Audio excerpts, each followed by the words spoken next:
The crinkle of a foil wrapper at the bottom of a lunchbox, the hiss of a pull tab, the particular thrill of finding out what your mom packed as a surprise. If you were a kid in 1980s America, the snacks were loud, colorful, a little ridiculous, and absolutely magical. And a whole lot of them are simply gone now, discontinued, wiped off the shelves forever. Today, you and I are going to walk back through a day of 80s snacking together, one wonderful lost treat at a time. But stay with me right to the end, because the last one I'll name is the snack that, the moment I say it, is going to send a jolt of pure recognition through anyone who packed a lunchbox in the 80s, the one people are still, to this day, begging the company to bring back. I'll get to it. So settle in.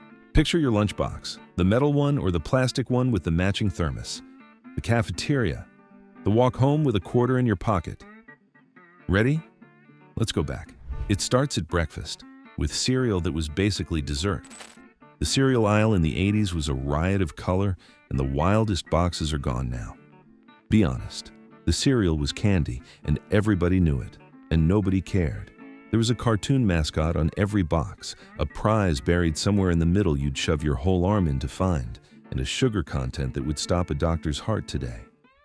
The cereals that turned the milk a different color, chocolate or pink or an alarming green, the ones tied to a Saturday morning cartoon. You picked your box by the prize and the mascot. You ate the sweet ones first and left the healthy ones to go stale, and you drank the colored milk straight from the bowl at the end. A whole rainbow of those wild 80s cereals has quietly vanished from the shelf, taking their mascots and their secret decoder prizes with them. And the box was half the experience. The back of it was your breakfast reading. The maze, the puzzle, the cutout mask, the comic, the mail-away offer that wanted 3 box tops and $1 in 12 weeks of your patience. The prize inside was the real prize. The little plastic toy, the temporary tattoo, the glow-in-the-dark thing you dug for through the whole bag, sometimes pouring the cereal out onto the counter to get to it first before your sibling could. You had a favorite, and you defended it, and the grocery store negotiation over which box came home was a weekly campaign. Cereal in the 80s wasn't breakfast. It was a toy, a comic, a sugar rush, and a cartoon tie-in, all in one box, and the wildest of them are gone. Into the lunchbox, the cookie you ate first before the sandwich, Keebler Magic Middles. And if you know, you know. It looked like an ordinary shortbread cookie until you bit in, and the center was filled with soft fudge or peanut butter, a cookie with a secret gooey middle. They came out in 1989 and became the single most coveted item in any lunchbox, the one you ate first because there was no possible way to wait until after the sandwich. And then, after a couple of decades, Keebler simply stopped making them, reportedly to free up the machines for something else. No grand announcement. They just vanished. And to this day, there is a devoted army of people who grew up on them, signing petitions, begging the company, trading memories of that fudge center. Some snacks fade. Magic Middles left a hole that 40 years has not filled, and there's a whole ritual a generation remembers around them. The way you'd hold one up to the light almost, before biting, savoring the anticipation of the center. The careful first bite that exposed the fudge without losing any of it. The disappointment of the kid whose mom packed the boring cookies, eyeing yours across the lunch table, and the high-stakes negotiation that followed. What would they trade for one? 2 of theirs? The whole dessert? A cookie with a soft secret middle turned out to be one of the great trading currencies of the 80s lunchroom, and a kid could rule the table for a day if their mother had splurged on a box. Still in the lunchbox, the chips that don't exist anymore.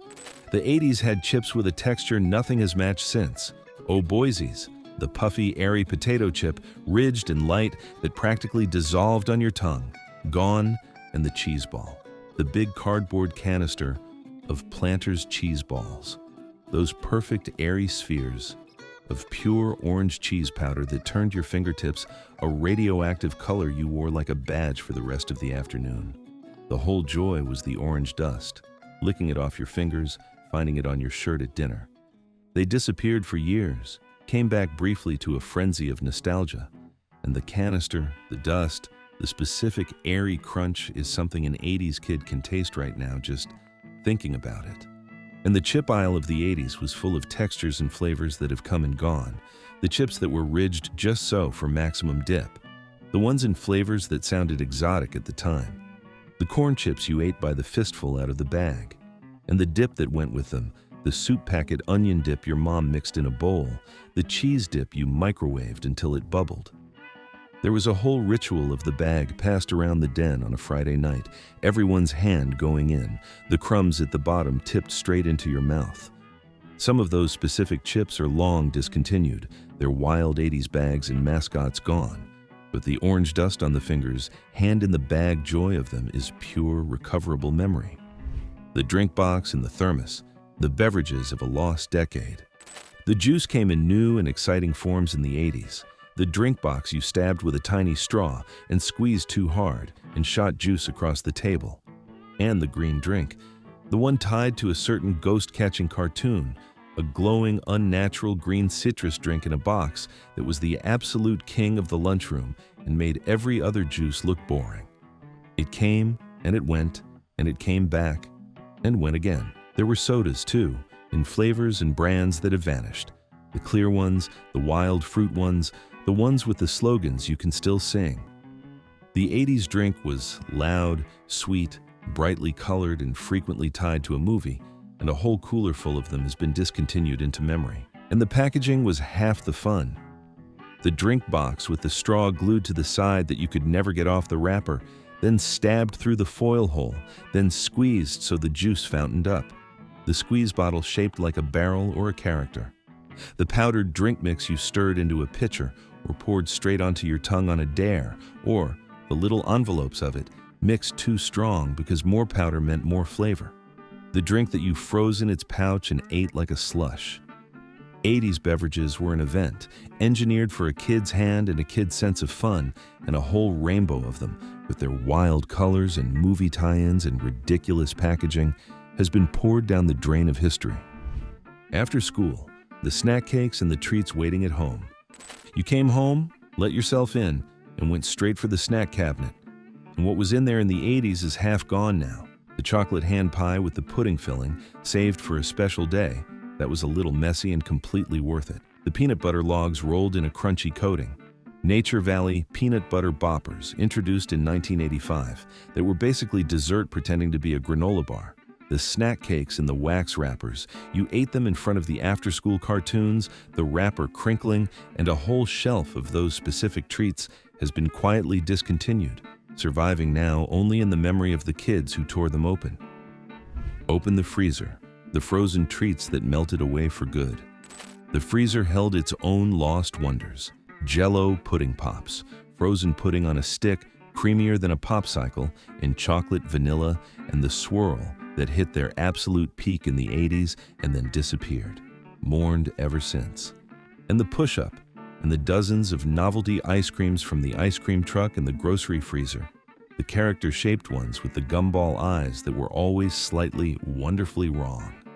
The rocket pop, the ones that turned your tongue blue. A whole freezer case of 80s frozen treats has melted into history, and a pudding pop in particular is something people have been trying to get back for 30 years. And the freezer was a treasure hunt, especially at someone else's house where the exotic treats your own mom never bought might be hiding.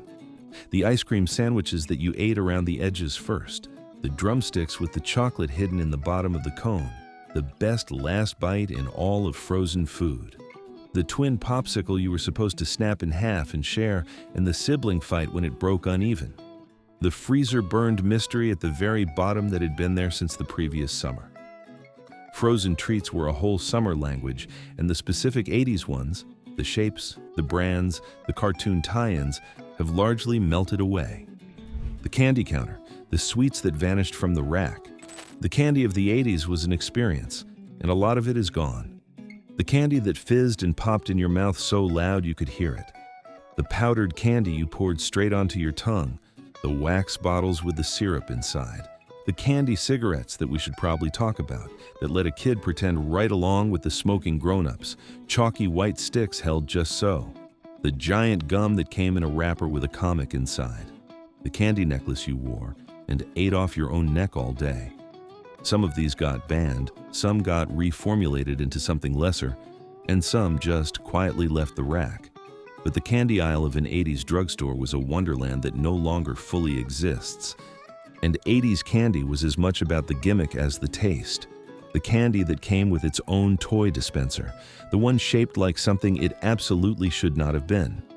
The spray candy, the gel candy in a tube, the candy you smoked, the candy that was a competition to see who could stand the sourest, the giant lollipop that took a week and turned your tongue colors, the bubble gum that came as shredded chew in a pouch like the grown-ups, or in a tape dispenser you pulled by the foot.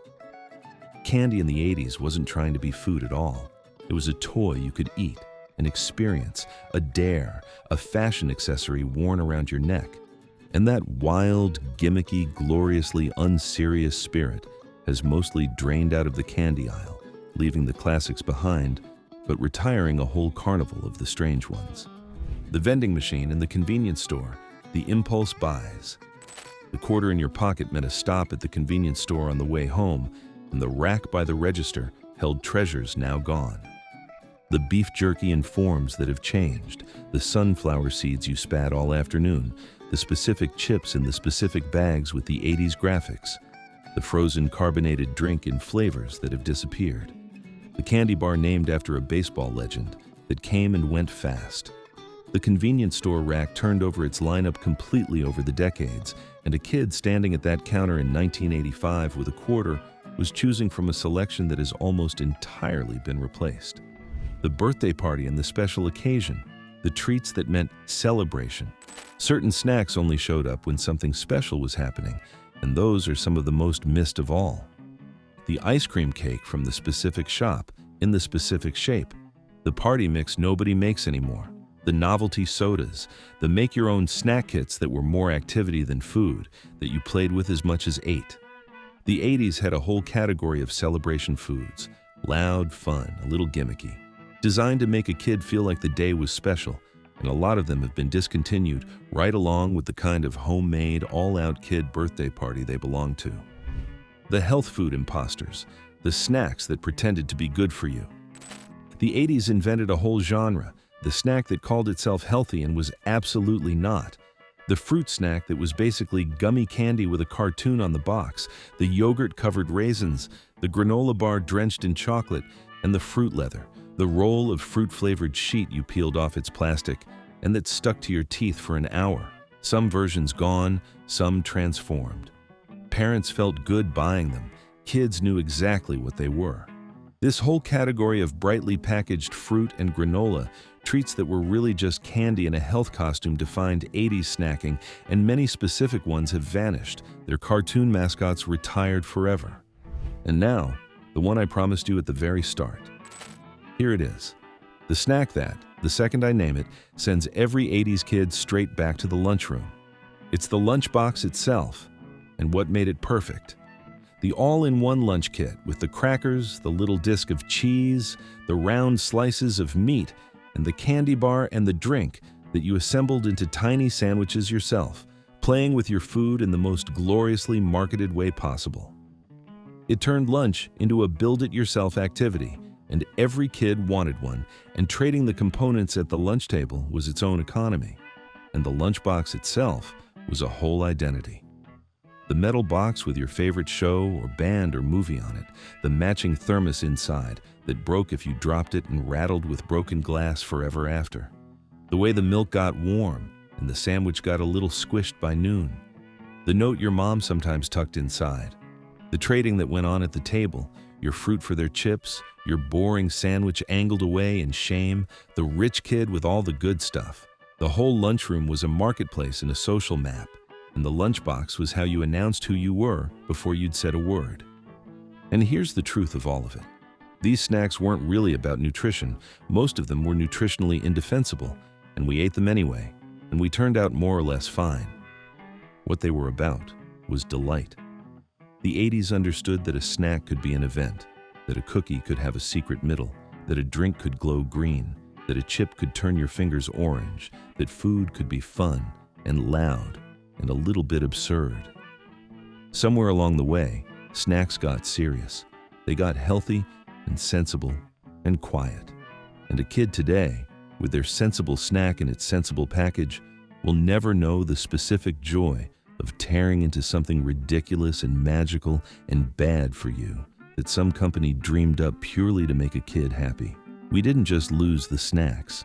We lost the idea that a snack was allowed to be pure, silly joy.